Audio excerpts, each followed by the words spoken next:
వర్మ గారు, పాలిటిక్స్ మీకు చాలా ఇంట్రెస్టా లేక కేవలం కేసీఆర్ గారి ముక్కుతో మాత్రమే ఆగిపోతుంది? పాలిటీషియన్ అనేవాడు పెద్ద ఎదవ, లంచగొండి, లేకపోతే ఇది పవర్ మాంగర్ అనేది ఇప్పుడు కాదు, నాకు ఊహ తెలిసినప్పటి నుంచి పాలిటీషియన్కి ఉన్న పేరు అదే. యుద్ధాలు జరుగుతున్న టైంలో, మహాభారతం టైంలో కూడా కొంతమంది ఎక్కువ ఇంటెలిజెంట్ వాళ్ళు. సో వాళ్ళు తక్కువ మైండ్స్ ఉన్న వాళ్ళని మ్యానిపులేట్ చేసి ఒక వాళ్ళకి ఎజెండా కోసం యూజ్ చేయడం, ఎజెండా దేశం కోసం కూడా అవ్వచ్చు ఒకసారి. రాజకీయాలకు కావాల్సిన మేధోబలం, తెలివి బలం అని ఎవరు అనరు, అర్థబలం, అంగబలం అంటారు. ఓటరు పాలిటీషియన్ కన్నా 100 రెట్లు నికృష్టులు ఉంటాడు. What is your comment? Indian politics ఇప్పుడు ఒక పాలిటీషియన్ లేచి ఇలా చేస్తే కరెక్ట్ అంటాడు, ఇంకో పాలిటీషియన్ లేచి అలా చేస్తే రాంగ్ అంటాడు. ఇది కరెక్ట్ ఎందుకో మనకు తెలియదు, రాంగ్ ఎందుకు కూడా మనకు తెలియదు, ఎందుకంటే మన ఇద్దరికన్నా ఎదవలం కాబట్టి. డబ్బులు పెట్టుకుని చాలా మంది డబ్బును యూజ్ చేయడం కూడా తెలుగు కావాలంటారు. ఎవ్రీథింగ్ పాలిటీషియన్ బై డెఫినేషన్ ఏంటి? He is working for the welfare of the people. Public కోసం సర్వ్ చేయడానికి పబ్లిక్ సర్వెంట్గా వచ్చాడు. If I'm doing you favour I should demand, please అమ్మ ఓటేయమ్మా, నేను బాగా చూసుకుంటానంటే ద వెరీ ఫ్యాక్ట్ అడుగుకుంటున్నాం అంటే there is the agenda is loss for me. మీరు అనేది అయితే పాలిటిక్స్ శాసిస్తున్నది అట్లీస్ట్ 50% మీడియా పాత్ర ఉంది. పబ్లిక్ పర్సెప్షన్లో 100% మీడియా. కానీ ఎన్టీఆర్ నిజంగా తెలిసి అసలు స్టేట్ ఎలా నడపచ్చో, సినిమా స్టార్గా ఉండి వచ్చి ఒక స్టేట్ని రూల్ చేసేది ఉందా అని ఎవరన్నా ఆలోచించలా. So what do you think worked in NTR's case and what do you think did not work in a similar situation in another film actor's case? A trailer of Telugu Desam party ఒక back shot వెళ్తా అక్కడ వెనక్కి తిరిగి సిగ్గు పౌరుషం ఉంటే తెలుగుదేశం ఓటేయండి, he's ordered, అందరు చెప్పండి కూడా ఓటేసారు అంతే. స్వయంగా పొలిటీషియన్స్ కలిసారు చాలా మందిని, మీకు స్నేహితులు కూడా ఉన్నారు కొంతమంది, వాళ్ళని మీట్ అయినప్పుడు పొలిటికల్ చర్చలుగానే వస్తుంటాయి మీకు? ఇప్పుడు చిరంజీవి గారు ప్రజారాజ్యం పెట్టినప్పుడు చిరంజీవి గారు is a super star. When he was being a very nice person I thought it was wrong. ఎందుకు? మైకేల్ జాక్సన్ వాళ్ళకి ఎంటర్టైనింగ్ పార్ట్ ఇచ్చే వరకు అతను అంటే ఇష్టం. ఏ రోజైతే ఇంకోటి బెటర్ ఎంటర్టైన్మెంట్ ఇస్తారో మైకేల్ జాక్సన్ మర్చిపోతారు. Same thing will go with politics. మీరు కొంతమంది పొలిటీషియన్స్ వైపు ఎందుకు ఆకర్షితులవుతారు? కేవలం ఎంటర్టైన్మెంటేనా? నాకు ఎన్టీఆర్ తెలుగుదేశంలో ఉన్నా, కాంగ్రెస్లో ఉన్నా, లేకపోతే టీఆర్ఎస్లో ఉన్నా నాకేం డిఫరెన్స్ ఉండదు. I'm attracted to the person. డబ్బులు సంపాదించాలంటే బిజినెస్ మ్యాన్ అవ్వచ్చు అంటున్నారు. Correct. So are you telling me that politicians కి డబ్బు అజెండా ఉండదని? 1000 కోట్లు సంపాదిద్దామనే ఉద్దేశంతో కాదు వెళ్ళేది. In fact all the richest people never spend money. They want power, they want monopolization, they want engulfing, అంతే. సో 3 పారామీటర్స్ మీరు గనక ఒక నాయకుడు వచ్చాక ఈ చేంజెస్ నేను చూశాను, మార్పు వచ్చింది. 1970s ఆ టైంలో పాపులేషన్ అనేది బిగ్గెస్ట్ ప్రాబ్లమ్ అని చెప్పారు. కట్ చేస్తే mid-90s మనకి పాపులేషన్ ఉండటం బిగ్గెస్ట్ అడ్వాంటేజ్. అందుకనే మనం పనులుగా అమెరికాకి, దుబాయ్కి అక్కడికి వెళ్ళడానికి ఛాన్స్ వచ్చింది. సో వర్మ గారు, మీరు రాజకీయాల్లోకి ఎప్పుడు వస్తారు? మా ఇంట్లో కూడా నాకు తెలిసిన ఒకటి. నమస్తే, మరొక ఎపిసోడ్ రామోయిజంకి స్వాగతం. భారతీయుల నాడిని నడిపించే 2 కీలకమైన అంశాలు, బహుశా ప్రపంచవ్యాప్తంగా చాలా దేశాల్లో ఇలా ఉండొచ్చు. ఒకటి సినిమా, రెండోది రాజకీయాలు. భారతీయ రాజకీయాలకు సంబంధించి మాత్రం ఈ మధ్య కాలంలో రాజకీయాలు అంటే దాదాపు ఒక వివాదాస్పద అంశం లేదా ఒక తిట్టులాగా మారిపోయింది. ఏమిటి రాజకీయాలు చేస్తున్నావు అనే పరిస్థితులకు వచ్చిందనమాట. సో ఈ సమకాలీన రాజకీయాలపై, రాజకీయ నాయకులపై రామ్ గోపాల్ వర్మ గారు ఏమంటారో తెలుసుకుందాం. వర్మ గారు, పాలిటిక్స్ మీకు చాలా ఇంట్రెస్టా లేక కేవలం కేసీఆర్ గారి ముక్కుతో మాత్రమే ఆగిపోతుంది? See, main point is I am interested in political psychology, maybe not politics by itself. The politics అనేది 2 elements ఇక్కడ. నాకు ఒకటి ఒక సివిలైజ్ సొసైటీలో ఇప్పుడు ఇందాక మీరు చెప్పినట్టు పాలిటిక్స్ ఆడుతున్నాడు అంటే ఒక ఎజెండాతో ఒక మ్యానిపులేట్ చేయడానికి, నిజం కానీ దాన్ని అబద్ధంగా చెప్పడానికి, అంటే ఒక పర్పస్ఫుల్ ఒక ఎజెండా కానీ ఒక దాని దగ్గర రీచ్ అవ్వడానికి మీ ఇంటెలిజెన్స్ని యూజ్ చేయడానికి అనేది పాలిటిక్స్ అనేది ఒక వాడుక భాషలో ఒక నమ్మదాడు చాలా పాలిటిక్స్ చేస్తాడు అంటారు. అంటే ఏంటి? అది స్ట్రైట్గా చెప్పట్లేదు, అది వెనకాల వేరే ఏదో ఉద్దేశం ఉంది, వాడికి ఏదో అజెండా ఉందని చెప్పడానికి అది బాగా పాలిటిక్స్ చేస్తాడంటారు. Which is exactly the truth of politicians. Even by default అలాంటి నేమ్ వచ్చినా ఇప్పుడు అంటే ఐరనీ ఏంటంటే ఒక లీడర్ అనేవాడిని మనం గౌరవించాలి. మనందరికన్నా అతనికి బాగా తెలుసు, మనని బాగా నడిపిస్తాడు, మనని బాగా ముందుకు తీసుకెళ్తాడు, అందుకని మనం అతనికి ఒక పొజిషన్ ఒకటి ఇస్తున్నాం, ఓట్లు వేసో ఏదో చేసి. కానీ సేమ్ పర్సన్ని పాలిటీషియన్ అనేవాడు పెద్ద ఎదవ, లంచగొండి, లేకపోతే ఇది పవర్ మాంగర్ అనేది ఇప్పుడు కాదు, నాకు ఊహ తెలిసినప్పటి నుంచి పాలిటీషియన్కి ఉన్న పేరు అదే. So with a good reason politics చేస్తాడు అనేది అక్కడ పడుతుంది. సో కానీ పాయింట్ ఏంటంటే ఎవరో ఒకడు ఉండాలి ఆ పరిస్థితిలో. You need a leader end of the day. Leader అనేవాడికి బుద్ధి ఇలా ఉంటుంది లేకపోతే ఇలా తయారవుతుంది అనేది కూడా it is historically proved fact any which way. Like Bernard Shaw said power corrupts and absolute power corrupts absolutely. అది హ్యూమన్ నేచర్ నుంచి వస్తుంది, దాని మీద తప్పు పట్టడానికి కూడా మీనింగ్ లేదు. సో దెన్ విచ్ మీన్స్ మనిషి ఎందుకు ఒక పొజిషన్లో పెట్టిన తర్వాత అలా ఎందుకు అవుతాడు అనేది నాకు సైకలాజికల్ ఆస్పెక్ట్. అది ఐఎమ్ ఇంట్రెస్టెడ్ ఇన్ దట్. అంతేగాని నాకు టీడీపీలో ఏమవుతుంది, కేసీఆర్ ఏం చేస్తున్నాడు, లేకపోతే ఫలానా పార్టీ ఏంటి అనేది నేను అసలు పట్టించుకోను. మనిషిలోని political psychology I'm interested in that. ప్రతి వాళ్ళలో అది ఉంటుందంటారు. 100%. పాలిటిక్స్ అనేది ఇంట్లో ఉంటాయి, కంపెనీలో ఉంటాయి, ఆఫీస్ పనులు చేసేవాడు పాలిటిక్స్ ఉంటాయి, ఫ్రెండ్స్ గ్రూప్లో ఉంటాయి పాలిటిక్స్, సినిమా ఇండస్ట్రీలో ఉంటాయి. సో పాలిటిక్స్ అనేది I think it's a part of human nature. ఎందుకంటే మీరు ఒక అన్సివిలైజ్డ్ ఒక యానిమల్ లాలో మీరు వైలెన్స్ వాడతారు, కండబలం వాడతారు, కొంచెం ఇంటెలిజెన్స్ ఉన్నప్పుడు పాలిటిక్స్ వాడతారు. సో పాలిటిక్స్ అన్నది యాజ్ అ సిస్టమ్ ఒకప్పుడు రక్తపాతం అంతా కూడా జరుగుతున్న టైంలో పవర్ స్ట్రగుల్ కోసం దాన్ని ఒక అండర్స్టాండబుల్ అండ్ అమికబుల్ సెటిల్మెంట్కి తీసుకొచ్చే పద్ధతిలో భాగంగా పొలిటికల్ సిస్టమ్ ఇవాల్వ్ అన్నది మనం నేర్చుకుంటున్నది. బట్ యాక్చువల్లీ యుద్ధాలు జరుగుతున్న టైంలో, మహాభారతం టైంలో కూడా 100% పాలిటిక్స్ ఉండేది. పాలిటిక్స్ అనేది it is about using intelligence to create momentum. మీకు ఒక స్ట్రాటజీ, ఒక మెథడు, మీకున్న రిలేషన్షిప్స్, మీకున్న ఒక కన్విన్స్ చేసే ఒక ఎబిలిటీ అవ్వచ్చు, వీటన్నిటిని ఉపయోగించుకుని ఒక మూవ్మెంట్ని మీరు కోరుకున్న విధంగా దిశ వైపు తీసుకెళ్ళడానికి యూజ్ చేసే ఒక ఎబిలిటీ. సో అదేం తప్పు కాదు. దట్స్ ఈ part of human nature. That is what evolve society. ఎందుకంటే మనుషులందరూ ఈక్వల్ కాదు, కొంతమంది మోర్ ఈక్వల్, కొంతమంది ఎక్కువ ఇంటెలిజెంట్ వాళ్ళు. సో వాళ్ళు తక్కువ మైండ్స్ ఉన్న వాళ్ళని మ్యానిపులేట్ చేసి ఒక వాళ్ళకి ఎజెండా కోసం యూజ్ చేయడం. ఆ ఎజెండా దేశం కోసం కూడా అవ్వచ్చు, ఒకసారి అవుతుందా కదా నేను అంటలేదు, కానీ వాడు పర్సనల్గా అనుకున్న ఎజెండాకి మిగతా వాళ్ళని వాళ్ళకి తెలియకుండా వాళ్ళని సైక్ చేసి వాళ్ళకి భ్రమ కలిగించో ఏదో ఒకటి చేసి నడిపించడం అనేది ద ట్రూ పాలిటిషియన్ డెఫినేషన్. అది నాకు. కానీ ఎందువల్ల మరి రాజకీయాలకు కావాల్సిన మేధోబలం, తెలివి బలం అని ఎవరు అనరు, అర్థబలం, అంగబలం అంటారు. డబ్బులు కావాలి, మంద కావాలి. అది బేసిక్లీ జెలసీ నేచర్. పాలిటిషియన్ అంటే ఇప్పుడు ఎవరైనా ఒక పెద్ద పొజిషన్లో ఉన్నప్పుడు అంటే ఇప్పుడు ఫర్ ఎగ్జాంపుల్ ఒక చాలా పెద్ద పాలిటిషియన్ ఉన్నారు, ఆయనకి 1,00,000 కోట్లు ఉన్నాయంట అని చెప్తారు. 1,00,000 కోట్లు దోచేసి అంటే 1,00,000 కోట్లు ఈడికి రాలేదని జెలసీ, కానీ వాడికి 1,00,000 కోట్లు వచ్చినాయి అది ఇది కాదు. బికాజ్ ఇతనికి అలాంటి పొజిషన్లోకి వచ్చే ఎబిలిటీ కానీ కేబిలిటీ కానీ ఉండదు. ఇతను 1,00,000 కోట్లు కాదు, 5 కోట్లు వచ్చే పని ఇచ్చిన 5 కోట్లు వచ్చే పని చెప్తే ఆ 1,00,000 కోట్లు చేసే దానికన్నా 100 రెట్లు ఎక్కువ he will do mistake, he will do anything. అప్పుడు నా ఉద్దేశం ఏంటంటే పాలిటీషియన్ని మనం ఎంత బ్లేమ్ చేస్తామో ఆ బ్లేమ్ అనేది డెఫినేషన్ తీసుకుంటే ఓటరు పాలిటీషియన్ కన్నా 100 రెట్లు నికృష్టిలో ఉంటాడు. సో ఇప్పుడున్న సమకాలీన రాజకీయ వ్యవస్థపై what is your comment? Indian politics ముఖ్యంగా what kind of perceived change have you seen? Common పీపుల్కి I think it's irrelevant. Entertainment కోసం తప్పిస్తే పాలిటిక్స్ అనే దానికి మీనింగ్ లేదు. కాన్స్టెంట్గా మనం ఏమంటాం, అక్కడ భలే ప్లాన్ వేస్తున్నాడా, ఇక్కడి నుంచి ఆ సీట్ అడిగి ఇచ్చాడు, ఈయన తీసుకొచ్చి, అది you are watching the political scenario like a film. Actually interval point ఉంటుంది, స్టార్టింగ్ ఉంటుంది, క్లైమాక్స్ ఉంటుంది, ప్రెడిక్షన్స్ ఉంటాయి, బెట్టింగ్స్ ఉంటాయి. So you're watching it like a entertaining event. దాని మూలాన మీకు డైరెక్ట్గా మీ లైఫ్ స్టైల్ ఏంటి, బడ్జెట్లు ఏంటి, లేకపోతే ఏదైనా పెరుగుతుందా, కరెంట్ వస్తుందా పోతుందా అనేది it's an experience the people are having. అంతే. ఇప్పుడు కేసీఆర్ ఉంటేనే కరెంట్ పోయిందా, చంద్రబాబు ఉంటే వచ్చేదా, బీజేపీ ఉంటే ఎక్కువ వచ్చేదా తక్కువ వచ్చేదా, nobody knows. That is the situation of the particular time. Yeah. So ఒక మనిషి లేకుండా ఇంకో మనిషి ఉన్నందుకు విజిబుల్ చేంజ్ అనేది ఉండదని నా feeling. That's a course of happening of evolvement of society. No single political leader can do anything. ఎవరు మార్చలేరు.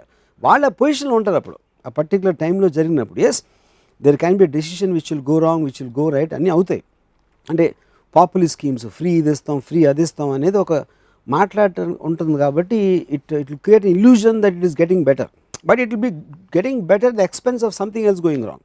అది మనం చూడడం. అది ఓవరాల్ డెవలప్మెంట్ అనేది it is a natural course of evolvement of a development. But not dependent. ఎవరన్నా కూడా decision తీసుకోవాల్సి వస్తుంది ఆ పర్టికులర్ టైంలో. ఈ టైంలో వీడు ఉన్నాడు కానీ తీసుకున్నాడు, ఇంకోళ్ళు ఉన్నా కూడా అదే డెసిషన్ తీసుకుంటారు in months or whatever డిఫరెన్స్లో. కానీ అతను తీసుకున్నాడు కాబట్టి అతనే మనకి ఇచ్చేసాడని మనం అనుకుంటాం. కానీ అలా జరగదు. అలా జరగదు, ఎక్కడ జరగదు. కానీ అలా చూస్తే మనకి individuals who have change the course of ఇండివిజువల్స్కి మనం మెరిట్ ఇస్తాం. అంటే నా పాయింట్ ఏంటంటే, ఇప్పుడు suppose Manmohan Singh is a great finance minister, ఆయన ఉన్న టైంలో రిఫార్మ్స్ జరిగినాయి అని చెప్తారు. అంటే మన్మోహన్ సింగ్ లేకపోతే రిఫార్మ్స్ జరిగి ఉంది కదా, అఫ్కోర్స్ జరిగింది, సేమ్ ఎట్లాగే ఇలాగే ఉండేది. So it can't be the decision of one individual. They are all doing their jobs in a systematic aspect. అప్పుడున్న ఎకనామిక్ కండిషన్స్లో అంతకుముందు చేసిన మిస్టేక్స్ ఏంటి, ఇప్పుడున్న పరిస్థితి ఏంటి, మన గ్రోత్ ఇలా ఆగిపోయింది, ఇలా పెరగాల, ఇలాంటి ఉన్న డిమాండ్స్ మూలన మీరు పాలసీలు చేంజ్ చేసుకుంటారు. ఆ పాలసీని అనౌన్స్ చేసేవాడు పర్టికులర్ టైంలో ఒక మనిషి ఉంటాడు. అది యా, మళ్ళీ it's matter of chance. It's matter of chance. It can't B attributed to one person. But అది సో దాంట్లో మీకు రాంగ్. అదే మన్మోహన్ సింగ్ ఏం ఇంటెలిజెంట్ ఫ్యాంటాస్టిక్ మనిషిని మనమే అన్నాం అని తర్వాత అసలు ముమ్మని కూర్చుంటాడు, అసలు మాట్లాడు ఏంటి ఇదేం prime minister, is embarrassment to India అని కూడా మనమే అన్నాం. సో అప్పుడు అంటే అంత గొప్ప రిఫార్మ్స్ చేసేసి ఇండియన్ ఫైనాన్స్ ఆస్పెక్ట్ని ఆకాశానికి తీసుకెళ్ళిపోయినాడు, అంత మోగోడుగా ఉండి చేశాడా, లేకపోతే ఇప్పుడు మనకు తెలుసా అంత మోగోడని, అంతకు ముందు కూడా అలాగే ఉండి కూడా తెలుసా మనకు తెలియదు. సో ఇవన్నీ ఏమిటంటారు అయితే మరి పర్సెప్షన్స్ మారుతున్నాయా? మనం అంటే ఎంటర్టైనింగ్ ఈవెంట్ అయినా అప్పుడు అలా ఎంటర్టైన్ అయ్యాం, ఇప్పుడు ఇలా ఎంటర్టైన్. అసలు నిజంగా ఏం జరిగింది అనేది మనకి తెలియడం ఆస్కారం ఉంది. మొన్న ఇటీవల రామ్ జెఠ్మలానీ గారు, సుప్రీంకోర్టు న్యాయవాది, రాహుల్ గాంధీకి తన ఆఫీస్లో గుమాస్తా ఉద్యోగం కూడా ఇవ్వనని అన్నారు. వ్యక్తులు అసలు ఇంపార్టెంట్ కాదంటే ఇప్పుడు ఇటువంటి పరిస్థితుల్లో రాహుల్ గాంధీ లాంటి వ్యక్తి నేషన్ రిలీజ్ చేస్తే అంటే మీరు ఎలా అయితే అదే నా పాయింట్ ఏంటంటే మనకి ఒక ఏమంటారు దాన్ని, ఒక మన వేరే ఎమోషన్ డ్రివెన్ కంట్రీ, దానికి లాజిక్ రేషనాలిటీ అనేది ఉండదు. ఒక ఫ్యామిలీ ఉంది, ఆ ఫ్యామిలీ ఆయన కొడుకు, ఆ మంత్రి ఉన్నది ఆయన కొడుకు, ఆ కొడుకో కూతురో వీళ్ళందరూ వస్తూ ఉంటారు. అంటే మనకు ఒక ఫ్యూడల్ ఆస్పెక్ట్లోంచి ఇంకా మనం బయటికి రాలేము. కాబట్టి ఒక రాచరిక ఫ్యామిలీ, అది సినిమా ఇండస్ట్రీలో మీరు చూస్తారు, పొలిటీషియన్స్లో చూస్తారు. ఆ వ్యక్తి ఇండివిజువల్ మెరిట్ ఏంటి, ఫలానా వాడి కొడుకు కాకుండా ఇండివిజువల్ మెరిట్ అనేది ఉందా అనేది అసలు మనం ఆలోచించాం ఇప్పుడు. ఎందుకంటే ఫలానా కొడుకు హీరో అంటే ఇడు హీరో, ఫలానా మినిస్టరు ఫలానా గాంధీ ఫ్యామిలీ నుంచి వచ్చాడు ఇది. సో ఇప్పుడు రాహుల్ గాంధీకి పర్సనల్ ఉందా లేదా నాకు తెలియదు, రాహుల్ గాంధీ ఇంటెలిజెంట్ కాదా నాకు తెలియదు, కానీ పాపులర్ పర్సెప్షన్ ఈజ్ నాట్. ఎందుకంటే మీరు విపరీతంగా జోకులు వేస్తూ ఉంటే రాహుల్ గాంధీ ఏమన్నా తెలుసా అంటే అది ఎవరినైనా మీరు అలా చేయొచ్చు. రాహుల్ గాంధీ ఏంటని నాకు తెలియదు, actually I don't know.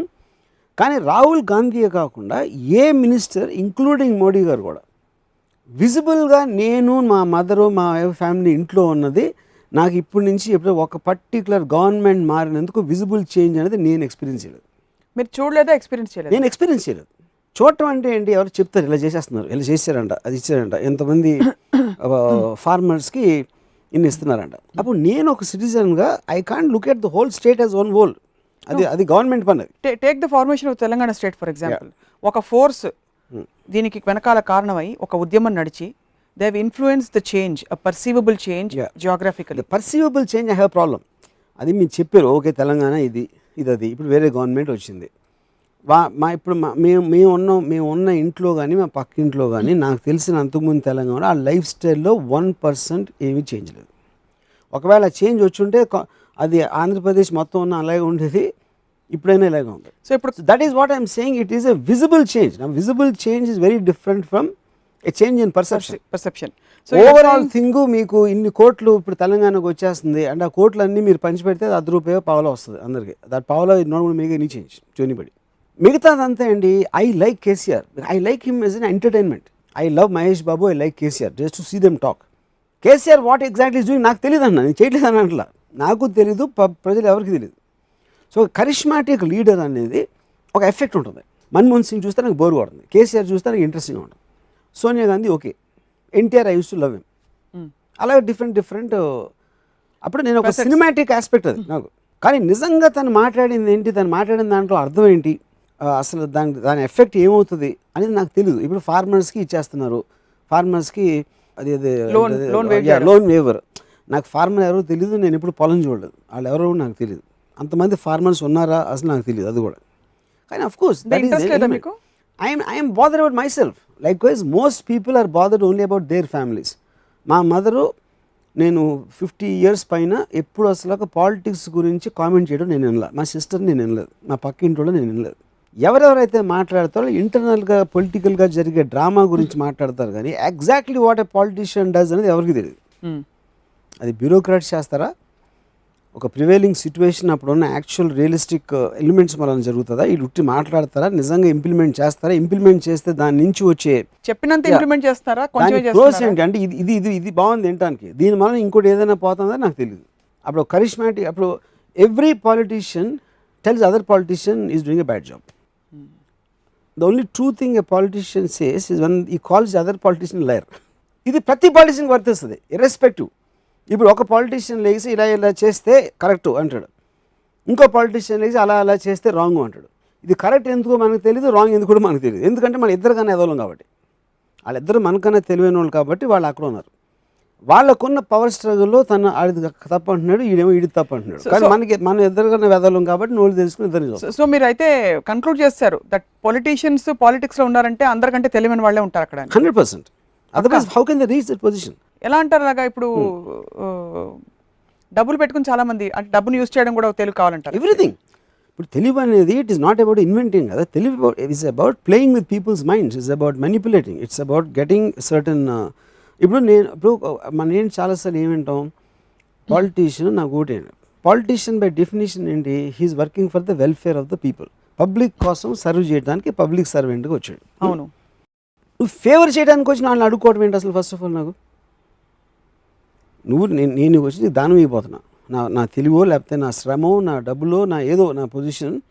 If I'm doing you favour I should demand, please అమ్మ ఓటేయమ్మా నేను బాగా చూసుకుంటానంటే ద వెరీ ఫ్యాక్ట్ అడుక్కుంటున్నావు అంటే there is the agenda is loss for me. So అయితే ఏ పాలిటిషియన్ మీద మీకు ఎప్పుడు నమ్మకం కుదరలే? నమ్మకం క్వశ్చన్ కాదు. I respect politician more than the people, that's what I'm saying. ఎందుకంటే వాళ్ళు ఒక డెమోక్రటిక్ ప్రాసెస్లో ఒక ఫ్యూడలిస్ట్ రాజు పెట్టి ఓటు అయిపోతే నరికేస్తాను అంటాడు ఒక డిక్టేటర్, లేకపోతే నేను చెప్పింది చేయకపోతే నరికేస్తాను అంటాడు. అది డెమోక్రటీలో కుదరదు కాబట్టి దండం పెడతారు. వాళ్ళిద్దరు ఎజెండా కూడా పవర్ అనేది అంటున్నాను. అజెండా మాత్రం power. The means of how you're asking for that power to be granted differs between feudalism or dictatorship or democracy. So అహింసావాదం, గాంధీ గారు అహింసావాదాన్ని ఒక అస్త్రంలా యూజ్ చేసి ఇండియాకి ఫ్రీడమ్ తెచ్చిపెట్టారు. You think there was politicizing or politicking there? See, 100%. The point is ఎవరైనా ఒక method నేను ఒక కొత్తగా సినిమా తీస్తే నాకు పేరు వస్తుందని అనుకుంటా, అందరూ తీసేది కాకుండా. కొంతమందికి ఐడియా రావచ్చు, కొంతమందికి ఐడియా వచ్చి ఫెయిల్ అవ్వచ్చు, ఒకళ్ళ ఐడియా సక్సెస్ అవ్వచ్చు. ఓకే, కానీ ప్రతి ఒక్కళ్ళ ఎజెండా ఏంటి? నేను ఒక డిఫరెంట్గా చేయాలి. అది గాంధీ గారు ఒకలాగా చేశారు, సుభాష్ చంద్రబోస్ ఇంకోలా చేసి ఉండొచ్చు, ఎవరో ఇంకోలాగా చేసి ఉండొచ్చు. విచ్ ఎవర్ వాళ్ళ ఇది బట్టి. NT Rama Rao might have done something, KCR might have done something, Bal Thackeray would have done in some other way. Each of those leaders will have their own viewpoints. So ఆ viewpointsలో ఒక పర్టికులర్ ఆస్పెక్ట్లో కానీ అందరి common thing ఏంటి? నేను ప్రజల్ని ఇలా తీసుకురావాలి, నా దేశం, నా రాష్ట్రం, నా city, whatever their individual agenda. Same చోట వాళ్ళతో పాటు ఇంకో 10 మంది ఉంటారు, వాళ్ళు కూడా అదే పొజిషన్ కావాలి, వాళ్ళు కూడా అదే ఎజెండా చెప్తారు, కానీ వాళ్ళిద్దరు ఒపీనియన్స్ డిఫర్ అవుతాయి. అప్పుడు కామన్ పీపుల్ ఏం చేస్తారు? వాళ్ళిద్దరిలో మాట్లాడిన దాంట్లో ఎవరు బెటర్గా మాట్లాడుతున్నాడో, ఎవరు కరిష్మా బెటర్గా ఉందో, ఎవరికి డైనమిక్ పర్సనాలిటీ ఉందో దాని వాళ్ళు సేవ్ అవుతారు. అంతేకాని they will never consciously understand 20 point formula అని ఇందిరాగాంధీ పెడితే 20 పాయింట్స్ ఎవరు చదవంటారు దేశంలో. కరిష్మా డైనమిజము అర్థం కాదు ఏంటంటే, ఒక టర్మ్ ఒకళ్ళ కోటేస్తారు. తమిళనాడు పాలిటిక్స్ తీసుకోండి, ప్రతి 5 సంవత్సరాలకి చచ్చినట్టు గవర్నమెంట్ మారుతూ వచ్చింది గత ఎన్నో సంవత్సరాలుగా. అంటే 5 సంవత్సరాల్లో జయలలిత గారి కరిష్మా పోయి కరుణానిధి కరిష్మా పెరిగిందనా, లేకపోతే కరుణానిధి కరిష్మా మళ్ళీ పోయి Jayalalithaa? Obviously charisma is only truth. Except for charisma, in the larger aspect ఏంటి గవర్నమెంట్ చేస్తుంది అనేది మెజారిటీ ఆఫ్ ద ఓటర్స్కి తెలియడానికి ఆస్కారమే లేదు అసలు. It's impossible. మరి గంటలు you will believe in that particular leader. Narendra Modi వచ్చి ఆయన మొహం బాగుంది, మాట్లాడే మాటలు బాగున్నాయి, అండ్ ఒక ఆ వేవ్లో he seems to know better, he knows బెటర్కి, హీ సీమ్స్ టు నో బెటర్కి డిఫరెన్స్ ఉంది. So he seems to know బెటర్కి వీళ్ళు పడిపోతారు. He seems to know is what. పడిపోతారో నిజంగా చేయొచ్చు, నాకు తెలియదు, కానీ తెలిసిగా చేసేది అది. ఓటర్ అనేవాడికి జీరో నాలెడ్జ్ ఉంటుంది గవర్నమెంట్ మీద, ఎవరు ఏం చేస్తారనేది. Only it is charisma which works. ఇప్పుడు ఎందుకు ఒబామా వచ్చినప్పుడు 8 years జార్జ్ బుష్ది అయిపోయిన తర్వాత, ఒబామా ఆయన గెలిచిన తర్వాత స్పీచ్కి so many people in Bombay, what a leader అది, వాట్ ఏ లీడర్ అది అంటే ఏం చేయలేదు ఇంకా కాదు. అంటే ఎందుకు they're impress with him as a person.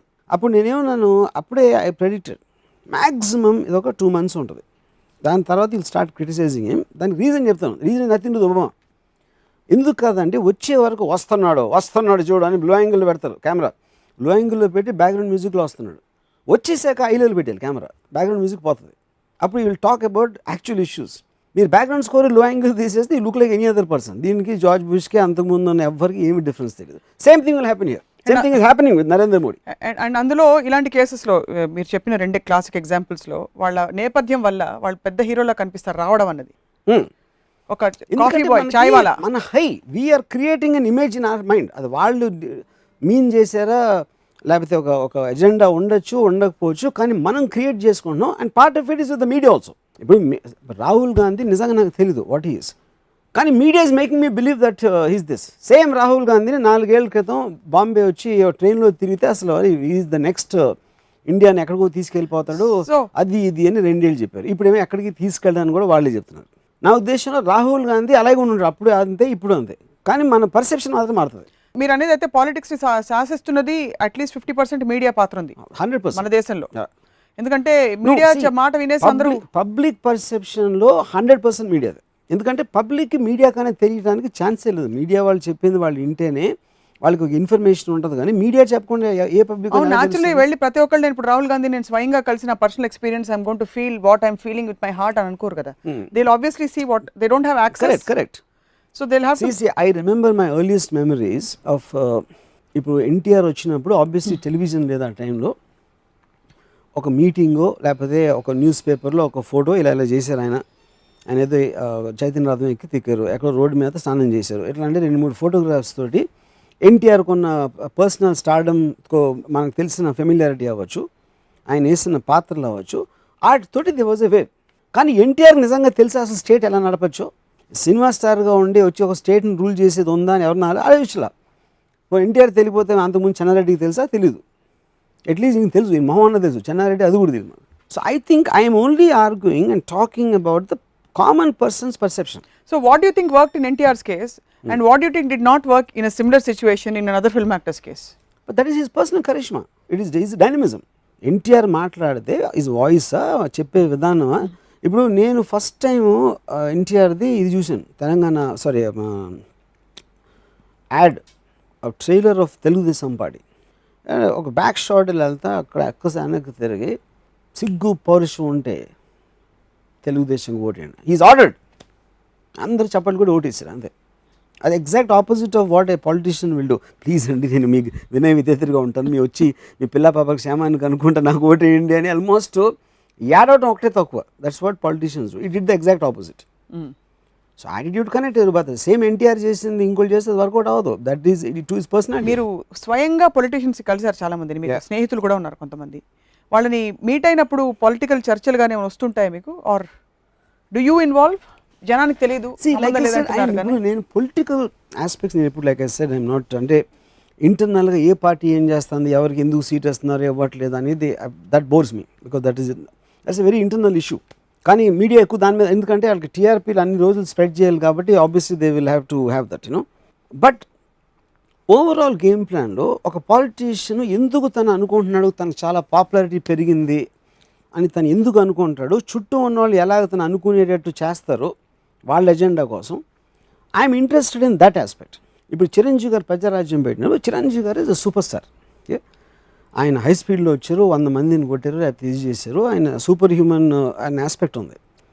When he was being a very nice person I thought it was wrong. ఎందుకు, అందరూ మంచివాళ్ళే అంటే అది డిగ్నిటీ, అది ఇంకోళ్ళని తిట్టకుండా అందరినీ ఇది నా ఎజెండా, వాళ్ళు చేసింది వాళ్ళు చేశారు, నేను కూడా I will try my best to do in my way, నాకు కొన్ని డిఫరెన్సెస్ ఉన్నాయి అని ఒక చాలా ఒక డిగ్నిఫైడ్ ఆస్పెక్ట్లో ఆయన యాక్చువల్లీ డిడ్. బట్ అది ఎమోషన్ డ్రివెన్ కంట్రీలో నరికేస్తా చంపేస్తాడు అని అనే ఒక ఆస్పెక్ట్ వాళ్ళకి అర్థమవుతుంది. కానీ the moment you're dignified I think or people will lose the aspect. కానీ అప్పుడేంటి దాని కాంపెన్సేషన్గా ఏమొచ్చింది, ఇప్పుడు నాకు ఎవరో చెప్పారో, ఇప్పుడు చిరంజీవి గారికి ఇంత పెద్ద స్టార్డమ్ ఉంది, లక్షల మంది వచ్చేస్తున్నారు ఆయన మీటింగ్లకి. అవును వచ్చారు కూడా వచ్చారు. అక్కడ ప్రాబ్లం ఏంటంటే ఇప్పుడు చిరంజీవి గారి ఫ్యాన్స్ ఎవరు ఉంటారో, ఇప్పుడు సపోజ్ 10 లక్షలు వచ్చింది అనుకోండి ఒక మీటింగ్కి, ఫ్రంట్ రోలో ఒక ఆయన ఫ్యాన్స్ 4-5 వేలు ఉంటారు, అంటే డై హార్డ్ ఫ్యాన్స్, అంటే ఆయన కోసం చొక్కాలు చింపేసుకుని బ్లేడ్లు కోసేసుకుని అలాంటి వాళ్ళు ఉంటారు ఒక సమ్ 100స్లోను 1000స్లోను. వాళ్ళ ఫేస్ మీద మీరు కెమెరా పెట్టి జూమ్ బ్యాక్ చేశారు అనుకోండి, వాళ్ళ ఫేస్ మీద బ్యాక్గ్రౌండ్ మ్యూజిక్ స్టార్ట్ అయ్యి జూమ్ బ్యాక్ చేస్తే మొత్తం 10 లక్షల మంది అవి వాళ్ళ ఫీలింగ్ అదే అనిపిస్తుంది మనకి చూస్తే. అదేంటి చిరంజీవి గారి పాయింట్ ఆఫ్ వ్యూ, అయితే చిరంజీవి గారి వెనకాల ఉన్నవాళ్ళు ఆయన సజెషన్లో షార్ట్స్ చూస్తున్నాడు. కానీ యాక్చువల్ ట్రూత్ ఏమవుతుందంటే, అవ్వడానికి ఛాన్స్ ఉందంటే, ఆ 10 లక్షల్లో 5 లక్షల మంది తెలుగుదేశం వాళ్ళు అవ్వచ్చు, ఏం ఆడుతున్నారు చూద్దాం రారా అని వచ్చి ఉండొచ్చు, లేకపోతే ఇంకేదో పార్టీ వాళ్ళు ఉండొచ్చు, ఇంకోటి ఏదో ఎంటర్టైన్మెంట్ కోసం వచ్చి ఉండొచ్చు, తెలియదు. That doesn't mean anything. ఇంకోటి ఇన్ని కోట్లు ఎంతమంది ఓట్లు వేసిన వాళ్ళు 5 లక్షల మీటింగ్ రావడానికి వాళ్ళు ఏం చేస్తారు, వాళ్ళు ఎందుకు వచ్చారు, there are too many things. ఎందుకంటే ఇది ఎప్పుడు నాకు అర్థమైందంటే, మైకేల్ జాక్సన్ కాన్సర్ట్ నేను ఒక చూస్తే ఒక ఎల్డీ ప్లేయర్లో ఐ వాజ్ షాక్డ్. లక్షలు అండ్ అందరూ మోర్చపడిపోతున్నారు, తీసుకెళ్ళిపోతున్నారు మోర్చపడిపోయిన ఇది అది అని చూసి. తర్వాత నేను వెళ్ళాను కాన్సర్ట్కి, బాంబేలో మైకేల్ జాక్సన్ కాన్సర్ట్ అయినప్పుడు నేను వెళ్తే నా పక్కన ఒక అమ్మాయి, ఎవరు అమ్మాయి, మైకేల్ జాక్సన్ స్టేజ్ మీద రాగానే her is become so old యార్ అంది. ఇది ఎప్పుడు రాదు, ఆ legend of Michael Jackson documentary ఏదైతే కట్ చేశారో ఈ అమ్మాయి డైలాగ్ రాదు. అప్పుడు ఏమవుతుంది, మైకేల్ జాక్సన్ సజెషన్లో మీరు కెమెరా పెడితే మేము అందరం తల్లం, అందరిది ఒకటే, మైకేల్ జాక్సన్ అంటే పడి చచ్చిపోతున్నాం. ఇక్కడేమో ఈఎంఐ ఉంది, ఇంకోటి ఎవడో నిద్రపోతున్నాడు, తర్వాత తొక్కిస్లాట్లో దానికోసం మోసపోతున్నాను. అది అప్పుడు తెలిసింది నాకు, బాంబేలో తెలిసింది. అంతవరకు నేను వాళ్ళ స్తమకంతో మోసపోయారు అనుకున్నాను నేను డాక్యుమెంటరీ చూసినప్పుడు. So that doesn't mean Michael Jackson ఇష్టం లేదని కాదు కదా, అది కాదు. మైకేల్ జాక్సన్ వాళ్ళకి ఎంటర్టైనింగ్ పార్ట్ ఇచ్చే వరకు అతను అంటే ఇష్టం. ఏ రోజైతే ఇంకోటి బెటర్ ఎంటర్టైన్మెంట్ ఇస్తారో మైకేల్ జాక్సన్ మర్చిపోతారు. Same thing will go with politics or directors or film stars or anybody for that matter, as long as he is entertaining, effective or whatever. కానీ తను ఎగ్జాక్ట్గా ఏం చేస్తున్నాడు అనేది మాత్రం నోబడీ కెన్ నో. చేసి ఉండొచ్చు, చేయలేదని నేను అంటలా, కానీ కామన్ పబ్లిక్కి దాని అర్థం అవ్వటం మాత్రం ఇంపార్టెంట్. అర్థమయ్యే అవకాశాలు లేవు, మంచి కూడా అవకాశం లేదు, చెడు కూడా. ఎంతమంది బీజేపీ నరేంద్ర మోడీ వచ్చేసారని చెప్పారు కదా, 99% ఆఫ్ ద పీపుల్ గబుక్కుని అడిగి లాస్ట్ 1 yearలో ఎగ్జాక్ట్ ఏం డిఫరెన్స్ వచ్చింది మీకు అంతకు ముందుకి చెప్పండి. ఎక్సెప్ట్ ఫర్ ప్రైమ్ మినిస్టర్ అన్నప్పుడల్లా నరేంద్ర మోడీ మొహం రావటం తప్పిస్తే వాళ్ళ లైఫ్ స్టైల్లో 1 MP డిఫరెన్స్ ఉండదు. ఆ డిఫరెన్స్ అనేది ఎవాల్వ్మెంట్లో కంటిన్యూస్గా వస్తూ ఉంటుంది. 1960sలో ఎలా ఉంది, 70s, 80sలో, 90sలో ఒక పొలిటికల్ పార్టీ మారినంత మాత్రాన దాని ఈక్వేషన్ మారదు, అసలు ఎక్కడ మారదు, నోటీసబుల్ మారదు. మీరు కొంతమంది పొలిటీషియన్స్ వైపు ఎందుకు ఆకర్షితులవుతారు, కేవలం ఎంటర్టైన్మెంటేనా? ఫర్ ఎగ్జాంపుల్ బాల్ ఠాక్రే మీకు ఇష్టమైన? Ball Thackeray, NTR, these people from your charismatic personalities. I'm nothing to do with their politics. నాకు ఎన్టీఆర్ తెలుగుదేశంలో ఉన్నా, కాంగ్రెస్లో ఉన్నా, లేకపోతే టీఆర్ఎస్లో ఉన్నా నాకేం డిఫరెన్స్ ఉండదు. I'm attracted to the person irrespective of his party. Film stars coming into politics, already మీరు ఎన్టీఆర్ గారి కేసులో మాట్లాడారు. Correct. అదొక ఫ్యాడ్ అయిపోయి చాలా మంది మనకి లోక్సభలో చూస్తున్నాం చాలా మంది. డూ యూ థింక్ ఒక పాయింట్ అయ్యాక ఫైనల్ డెస్టినేషన్ పాయింట్ ఇంకా సినిమాల్లో అనుభవించాల్సినంత అనుభవించేసాం, నెక్స్ట్ డెస్టినేషన్ పాయింట్ మనం పాలిటిక్స్లో సెటిల్ అయిపోదాం అని వెళ్తారు? వాళ్ళకి ఎప్పుడు మీరు మీ కొలీగ్స్ కాబట్టి వెళ్ళి first of all main point ఏంటంటే, anybody wants to keep on going up. Film star అనే ఒక పర్సన్కి ఒక పాపులారిటీ ఉంటుంది, ఒక మాస్ పాపులారిటీ, ఒక స్క్రీన్ మీద ఉన్న ఇమేజో ఎక్సో వైయో జెడ్, కొంత డబ్బులు ఉంటాయి అఫ్ కోర్స్. దాని తర్వాత the biggest power you can reach is to be political leader of the people. ఇప్పుడు ప్రతి ఒక్కరు ఒక ఆఫీస్లో కంపెనీ ఉంది, కంపెనీకి wants to become a CEO or he wants to owner of the company or he wants to be the best in his field, whatever that field. నా ఇవన్నీ నాయే, మొత్తం హైదరాబాద్లో ద్రాక్ష తోటలని నాయే ఒకడు, లేదా నా పొలిటీలని నాయే అంటాడు. అలాగా నా సినిమాలే ఆడాలని కూడా అనుకుంటాడు. నేనే అందరికన్నా పెద్ద స్టార్, నేనే అందరికన్నా పెద్ద లీడర్. ఆబ్వియస్లీ ఒకవేళ స్టేట్ లీడర్ అయిపోతే next he wants be prime minister. So on the upward range of ambition అనేది ఫిల్మ్ స్టార్కే కాదు, ఎవరికైనా కూడా డెస్టినేషన్ అదే. Destination I want be the biggest is in civilized term is a political leader. Power, what you think power does to them? అంటే ఎక్కడో అక్కడ ఒక పాయింట్ అయ్యాక డబ్బులు, మనీ, మీరే ఒక ఇంటర్వ్యూలో చెప్పారు రామ్యూజియంలోనే, money itself means nothing, it has to translate into something. అన్ని కావాల్సినవన్నీ కొనేసుకున్నాం, చేసేసాం, డబ్బులు ఉన్నాయి, అన్నీ చూసాం. ఒక పాయింట్ అయ్యాక ఎక్కడో అక్కడ స్పిల్ ఓవర్ ఉంటుంది కదా. సో సర్వీస్ చేయాలన్న తపన వాళ్ళలో ఉంటుందని మీరు నమ్మరా? ఉండొచ్చా? అది పాయింట్. ఇప్పుడు సర్వీస్ అంటే ఎవరికి చేస్తున్నారు? నా మెయిన్ పాయింట్ ఏంటంటే, ఇప్పుడు ఇన్ని కోట్ల మంది ఉన్నారు, ఐ మీన్ పబ్లిక్, నేను ప్రజాసేవ చేస్తానంటారు. ప్రజాసేవ అంటే గబుక్కు నేను రోడ్డు మీద ఒకరిని తీసుకొచ్చి పెడతాను అక్కడ, ఇతనికి సేవ చేయాలనుకుంటున్నారు మీరు, ఇతనికి వీడి పేరు రాములయ్య, ఇతనికి మీరు సేవ చేయాలని మీ మిగతా లైఫ్ అనుకుంటున్నారా? దానికి ఆన్సర్ ఉండదు ఆన్సర్ స్పెసిఫిక్ పర్సన్ కాబట్టి. ఇప్పుడు నేను ఒకసారి ఒక యాక్టర్ తోటి ఇలాగా నా ఫ్యాన్స్ అక్కడ నుంచున్నప్పుడేమో అక్కడ ఎవరో ఆటోగ్రాఫ్ అంటే హే పొర అంటాడు, లేకపోతే చేయొద్దు అని చెప్తున్నాడు ఎవరో ఆ ఫ్యాన్కి, నన్ను ముట్టుకోవద్దు. That is actual feeling about that particular person. ఎందుకంటే మొహం ఉంది అక్కడ, మొహం ఉంది, వాడు బిహేవ్ చేసే విధానం ఉంది. కానీ చెప్పడానికి నాకు 1,00,000 మంది ఫ్యాన్స్ అని గర్వంగా చెప్పుకుంటాడు. కానీ 1,00,000 మంది fans there some of zeros in the lines of Ayn Rand. Each one of them has no value in your mind. A collective number, you are trying to just satisfy your ego. Yes, for sure they are liking you. That is evident. But are you taking it just as a virtue of your position? Are you actually feeling obligated to that? Obligation మీరు feel అయినప్పుడు వాళ్ళని specific ఇండివిజువల్గా తీసుకోవాలి. You can't take them en masse. మొత్తం అందరినీ ఒక గుంపుగా పెట్టేసి ఈ గుంపు అంటే నాకు చాలా ఇష్టం, అందులో ఉన్న ప్రతి వ్యక్తి నాకు అసహ్యం, కానీ గుంపు అంటే ఇష్టం అన్నట్టు ఉన్నది. So A political leader is not obligated, is getting తనకున్న దాంట్లో నేను చేస్తున్నా, ఇది నా పని కాదు. లాజికల్గా మీ చాయిస్ మీది. ఒక డెమోక్రటిక్ కంట్రీలో మీరు ఓటేస్తున్నారు, నేను రావట్లేదు కదా. నాకున్న తెలివితేటలతో I might try to manipulate. Okay, but అది that is everybody's game, everybody can do. నేను అనేది ఇంటర్నల్ గా ప్రతి వాడికి మాస్లోస్ హైరార్కీ అప్లై అవుతుంది కదా. You have satisfied all your basic needs. Highest need will be to get in to situation where you are feeling more, you're in the giving position, where you are serving people. That's the point. But you see, అది ఒకవేళ ఎవరైనా నమ్మితే, politician అనే అతను people సర్వింగ్కి వస్తాడు అని ఒక్క మనిషి అని నమ్మితే అసలు పాలిటిక్స్ అనే వర్డే వచ్చి ఉండేది.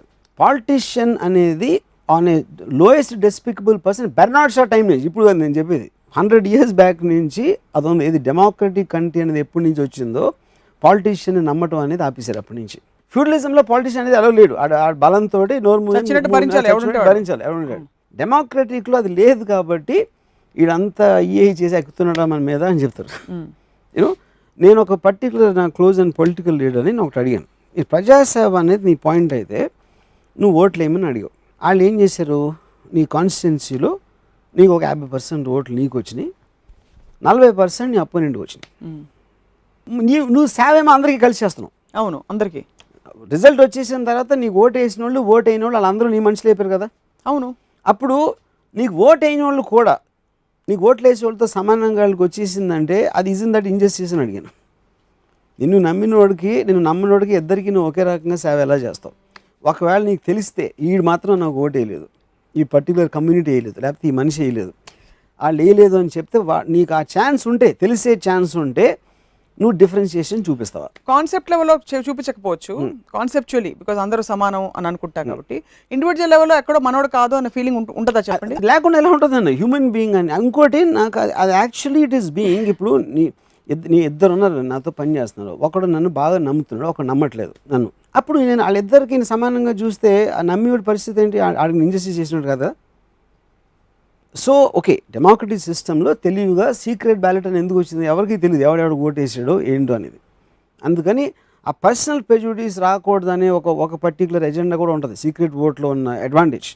కానీ నీకు పర్సనల్గా ఎన్నోసార్లు అమ్మా నా కొడుకు నాకు ఓటు వెళ్ళదని చెప్తారు, ఎందుకంటే వాళ్ళకి పర్సనల్గా ఉంది కోపం, కానీ వాళ్ళు ఎవరో స్పెసిఫిక్గా తెలియదు కాబట్టి ఈ can't do anything about it. అదొక సస్పిషన్ బేస్లో ఉంటుంది. So but coming back to what the whole thing of every time ఒక ఆర్గనైజేషన్, నేను సెక్రటరీ, నేను ప్రెసిడెంట్, నేను ఇది, ఎప్పుడైనా ఒక పొజిషన్ అనేది నాకు రావాలి అని అనుకుంటే that is where corruption starts. Corruption is not a bad thing in this context. I don't mean it as in a bad thing. అప్పుడు కరప్షన్ అనేది ఏంటి, మీరు స్ట్రైట్గా చెప్పకుండా వంకరగా చెప్పడం, ఒక ఎజెండా చేయడం. Corruption of the mind. But is not in a bad way. Corruption of the mind నేను ఎందుకు యూజ్ చేస్తానంటే వర్డ్, మీరు స్ట్రైట్గా ఆనెస్ట్గా ఉన్నట్టు చెప్పడానికి ఛాన్స్ లేదు. ఎందుకంటే you're fighting against minds, you're fighting against stupidity. Voters అందరూ స్టూపిడిటీ ఉండరు, వాళ్ళకి స్ట్రైట్ కానీ ఉన్నట్టు చెప్తే వాళ్ళకి నచ్చదు. అప్పుడు సపోజ్ మీకు అంత తెలివి లేదు, అందుకని నేను తెలివి ఉన్నవాళ్ళు వాళ్ళే ఇండస్ట్రీ నడుపుతారు కాబట్టి వాళ్ళకి ఎక్కువ ఇస్తానా, మీరు వాళ్ళ దగ్గర పని చేయండి, అది యాక్చువల్ ట్రూత్. అది నా కేపిటలిస్ట్ సొసైటీలో అది వినటానికి ఇష్టం ఉండదు కాబట్టి డబ్బును వాళ్ళ దగ్గర మీకు ఇచ్చేస్తానని చెప్తే ఇచ్చినా ఇవ్వకపోయినా ఇచ్చేస్తాను అనుకుంటారు. అది మ్యానిపులేషన్ అక్కడ. ఎందుకంటే వాళ్ళకి అర్థమయ్యే తెలివి లేదు కాబట్టి అబద్ధాలు చెప్పాల్సిన అవసరం ఉంటుంది పాలిటీషియన్. సో మీరు చెప్పేదాన్ని బట్టి మొత్తం అసలు ఓటర్లకి నిజం చెప్తే నచ్చదు, లాజిక్ చెప్తే అర్థం అవ్వదు. అందుకని politician has no choice but to tell a lie. So I have all my sympathy towards politicians. అందరూ అబద్ధాలు ఆడతారని డిసైడ్ అయిపోయారు. 100% అబద్ధాలు ఆడకపోతే బతకలేరు అంటున్నాను. They can't have existence in democratic system. Democratic process మీద మీకు ఆబ్వియస్లీ నమ్మకం లేదు అంటే. Democratic process I believe in it a lot. The only point I'm trying to make is the politician, for all his so-called corruption, lying, everything, he's still a far superior human being to a voter. అది నేను చెప్పేది. No that's fine, but evidently from what you've been telling me ఓటర్స్కి అసలు తెలియదు అది ఇది అని. ఫ్యూడలిజమే better కదా, రే ఓటేరా అని బెదిరించి ఆనెస్ట్గా ఉండి డైరెక్ట్గా. హానెస్టీ ఎందుకన్నా? ఆనెస్టీ ఏంటి? నెత్తేసి కొట్టుకుంటాం. ఆనెస్టీ ఎందుకు? అనవసరం లేదు. Whatever works, works. Yeah, whatever works, works. That's the point. If lying is going to work for the benefit of people also. నా ఇంటెన్షన్ ఉండొచ్చు ఉండకపోవచ్చు, నా ఇంటెన్షన్ ఉంది, నేను నిజం చెప్తే వాళ్ళకి వాళ్ళు నమ్మరు, వాళ్ళకి ఇష్టం ఉండదు కాబట్టి నేను అబద్ధం చెప్పి నా పొజిషన్లోకి వచ్చాను. ఫర్ ఎగ్జాంపుల్ వచ్చిన తర్వాత I'm still doing what I think is right. So what is your truth? Your truth is that you can't do so much, but you're promising them that you're going to do so much, అంతేనా? But that is what manipulation is. జరగనిది మీకు ఇష్టమైంది, అది truth అయినా కాకపోయినా మిమ్మల్ని నమ్మించేటట్టు చేసి మీ నుంచి నాకు అవసరమైంది నేను తీసుకుంటాం అనేది మెనిపులేషన్ బై డెఫినేషన్. అవును, but how will that benefit people? It will benefit because he's having some belief in it. ఎవరు పర్టికులర్ లీడర్ అయితే ఏముంటే లీడర్కి ఎందుకు వస్తున్నాడు? నేను డబ్బులు కొట్టేయాలని చూస్తున్నాడా, లేకపోతే నేను చిరకాలం అసలు నేను రాజుని అయిపోయి ఒక 20 సంవత్సరాలు 30 సంవత్సరాలు నేను స్టేట్కి నేను నా వంశం పరిపించాలి ఉంటుంది కదా. పాలిటీషియన్కి డబ్బు అవసరం ఉండొచ్చు, కానీ his main thing will be to become a king. Democratic ప్రాసెస్లో కింగ్కి ఎంతవరకు కింగ్ అవ్వగలుగుతారో దాన్ని నిలబెట్టుకోవడానికి మ్యాక్సిమం ట్రై చేస్తాడు. ఎందుకంటే డబ్బులే కావాలంటే ఈ may do business, why should get in to politics. అందుకని his interest would be to definitely make the people happy under his rule. ఆ ఇంట్రెస్ట్ లేకుండా ఏ పాలిటిషియన్ రాడు. కానీ ఆ వచ్చే విధానంలో స్ట్రైట్గా చెప్పితే వాళ్ళు ఎక్కదు కాబట్టి he will have to manipulate. ఒకటి people, second is his own party people, then other party people, and there will be so many other compulsions. ఆయనకి డబ్బులు అవసరం ఉండొచ్చు, లేకపోతే పేరు అవసరం ఉండొచ్చు, ఒక పర్టికులర్ కమ్యూనిటీ హార్ట్స్ గెలవాల్సిన అవసరం ఉండొచ్చు. ఇన్ని రకాల ఆబ్జెక్టివ్స్ మీరు పెట్టుకుని మీరు స్ట్రైట్గా ఎలా ఉండగలుగుతారు? ఎలా పాసిబుల్ అది? డబ్బులు సంపాదించాలంటే బిజినెస్ మ్యాన్ అవ్వచ్చు అంటున్నారు. Correct. So are you telling me that పొలిటీషియన్స్కి డబ్బు అజెండా ఉండదని? Agenda that can't be the main agenda. Okay, మీకు అక్కడ అవసరం రావచ్చు, వెళ్ళిన తర్వాత ఎంతో డబ్బు అవసరం ఉండొచ్చు, లేకపోవచ్చు, లేకపోతే కానీ డబ్బులు సంపాదించే ఉద్దేశంతో మాత్రం I do not believe anybody gets in to politics. ఇది మీవన్నీ మీరు చెప్తున్నవి అబ్జర్వేషన్ ఆఫ్ వాస్తవాలు లేకపోతే ఒక సంబంధించినవా? My interest like I said right in the beginning as a political psychology. That's what I'm trying to say. No? What is a man wants to become something after something. For example, నేను చాలా మంది ఇప్పుడు Dhirubhai Ambani, Mukesh Ambani is the richest man in the country. But I know for a fact అంటే ఏంటి, ఆయన డబ్బులు సంపాదించడం కాదు, ఆయన ఒక టెరిఫిక్ ఎనర్జీ క్రియేట్ చేసి మొత్తం మొనాప్లై చేసి ఇన్ని రకాల అన్నీ నేనే చేసేయాలనే అంబిషన్లోంచి ఒక సైడ్ ఎఫెక్ట్గా ఆయనకి డబ్బులు వస్తున్నాయి. కానీ ఆ 1000 కోట్లు సంపాదిద్దామనే ఉద్దేశంతో కాదు వెళ్ళేది. In fact all the richest people never spend money. They want power, they want monopolization, they want engulfing. అంతే. నేను లేకపోతే అంటే ఆ ప్రైడ్ అనేది ముఖ్యం. మీ లాజికల్ హైరార్కీలో రాము గారు, సినిమా లేకపోతే పాపులారిటీ నుంచి డబ్బు నుంచి రెండింటి నుంచి you go towards political power. ఇప్పుడు పొలిటీషియన్స్ కూడా దండాలు పెట్టేది పెద్ద పెద్ద బాబాలకి, స్వామీజీలకి. మరి లాజికలీ వాళ్ళందరూ బాబాలు అవ్వాలి కదా. బాబాలకి దానికి అది హ్యాబిట్. అది గుడ్ మార్నింగ్ చెప్పేసి వెళ్ళి దండం పెట్టేసి లేకపోతే ఇలా ఆశీర్వాదాలు తీసుకుంటే, ఇందాక మేము చాలా ఎపిసోడ్స్ మనం డిస్కస్ చేసాం. అది that doesn't have any practical bearing of anybody's life. పాలిటీషియన్కి ఉండదు, ఓటర్కి ఉండదు, ఎవరికి ఉండదు. అది గుడ్ మార్నింగ్ గుడ్ బై అలా చెప్పినట్టు ఒక హ్యాబిట్ అంతే. అది వాళ్ళు పవర్ఫుల్. దాని వల్ల ఇప్పుడు ఎవరికి సీట్ ఇవ్వాలా, లేకపోతే వీళ్ళకి ఏమి ఇవ్వాలి, ప్రజలకి ఓటు వేయడానికి అని బాబాని అడగరు. మ్యాక్సిమం ఒక ముహూర్తం పెట్టమంటారు. I doubt beyond that can happen anything. So it's not as powerful as it looks అంటారు బీయింగ్ ఎ బాబా. అప్పుడు ఒకవేళ నువ్వు ఎందుకంటే నువ్వు తప్పుకో నేనే ప్రైమ్ మినిస్టర్ అవుతానంటే నరేంద్ర మోడీ ఇచ్చాడు సీటు. అంత దండం పెట్టు. అంత అది ఏ లిమిట్ వరకు ఉంటే ఆ లిమిట్ వరకు పనిచేస్తుంది అంతే. సో వర్మ గారు, మీరు రాజకీయాల్లోకి ఎప్పుడు వస్తున్నారు? నన్ను కొడతారు పట్టుకుని కాదు, మీరు రాజకీయాల్లోకి వచ్చి మీరు ఇదే మీ ముక్కుసూటితనంతో వాస్తవాలు మాట్లాడి అందరికీ చీఫ్ అనాలిసిస్ ఆఫీసర్ ఆపోజిట్ ఏంటి, ఇప్పుడు వీళ్ళందరూ మీకోసం ఆలోచిస్తాను, అన్నీ వదిలేసుకుని వచ్చాను, నా ఆస్తి అంతా వదిలేసుకుని ఉట్టి ప్రజాసేవ కోసం వచ్చాను అంటే, నేనేమో నా గురించి తప్ప ఎవరి గురించి ఆలోచించినా నేను చెప్తాను. కాబట్టి అప్పుడు బుద్ధున్న ఓటు ఎవడన్నా వేస్తాడా, ఓటు వేయడు. సో నాకు ఒక్క ఓటు కూడా మా ఇంట్లో కూడా వేయరు, నాకు తెలిసి నాకు vote. So I think I'll be even more of a bigger flop in politics. So ఆ తెలివి నాకు ఇప్పుడే ఉంది కాబట్టి నేను ఎప్పుడు చచ్చిన ఇట్టి పరిస్థితుల్లో రాజకీయాలకి రానని మీ అందరికీ ఒట్టేసి చెప్తున్నా. ఒట్టు కాదు అంటే ఏముంటుందని మీరు భయపడాల్సిన అవసరం లేదు, వరి అవ్వాల్సిన అవసరం లేదు. ఓకే, వాళ్ళు మీకు ఆ నవ్వుకునే అవకాశం కూడా ఇవ్వను. కన్వెన్షనల్గా కొన్ని క్యారెక్టర్స్ చూసాం మనం, కైకేయి ఇలాంటి manipulative characters. You feel that women are Kaikeyi is not manipulative. Kaikeyi is honest. Dasharatha is manipulative. Why is Kaikeyi manipulative? Kaikeyi స్ట్రైట్గా అడిగింది నా మీరు కొడుకు అలా ప్రతి కావాలి. చోట అమ్మాయిల అదే పక్షపాతం అదే అదే ఏంటంటే కష్టం. కైకేయి నా కొడుకు కావాలి, అప్పుడు మాట ఇచ్చావు, ఇప్పుడు రాముడికి ఇస్తానంటే స్ట్రైట్గా అడిగింది. ఇప్పుడు అందరు కైకేని తిడతారు కదా. అది దట్స్ వాట్ ఐఎమ్ సేయింగ్. ఎందుకంటే మన మన మన మన హోల్ ప్రోగ్రామ్ మైండ్స్ అలా పనిచేస్తాయి. మరి ఎవరు మ్యానిపులేటర్ అక్కడ? దశరథుడు ఒక మూమెంట్లో, అది సెక్షువల్ మూమెంట్ ఏ మూమెంటో నాకు తెలీదు, హీ సెడ్ నీ కొడుకే ఇస్తానని చెప్పాడు, అయిపోయింది. అదొక మాట ఇచ్చారు. మాట ఇచ్చిన తర్వాత ఒకసారి రాముడిని రాజు చేస్తానంటే షీ సెడ్ అదేంటి నా కొడుకు ఇస్తానని చెప్పావు కదా.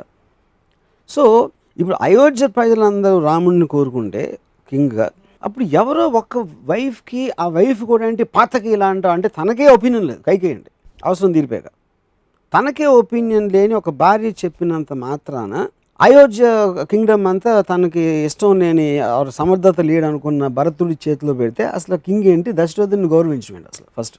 సెకండ్ పాయింట్, అసలు ఎందుకు చేసేటప్పుడు మాట తప్పితే స్వర్గప్రాప్తి రాదు, మోక్షం రాదు అనేది ఫియర్.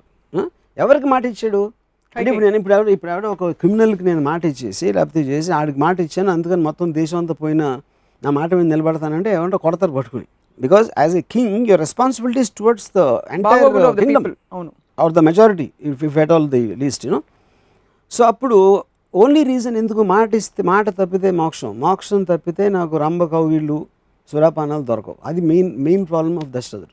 అందుకే ఆయన మాట నెరవేర్చారు 100%. లేకపోతే సో జస్ట్ ఊరికే ఎలాగో మీరు context reference, how should he have handle the situation? For example Kaikeyi వచ్చి ఈ choice is very simple. Is choice is ఆ టైంకి, ఇప్పుడు ప్రతి ఒక్కళ్ళ రిలేషన్షిప్లో ఒక పర్టికులర్ టైంలో నేను ఒక అమ్మాయితో నువ్వు లేకుండా బతకలేనని నేను చెప్పొచ్చు, పెళ్ళైన తర్వాత నీతో బతకలేనని చెప్పొచ్చు. That is a change which happens in every relationship. So దశరథుడు కైకే ఏ టైంలో, ఏ మూడ్లో, ఏ పరిస్థితిలో నీ కొడుకుని రాజు చేస్తానని మాట ఇచ్చారు అనేది ఒక పాయింట్.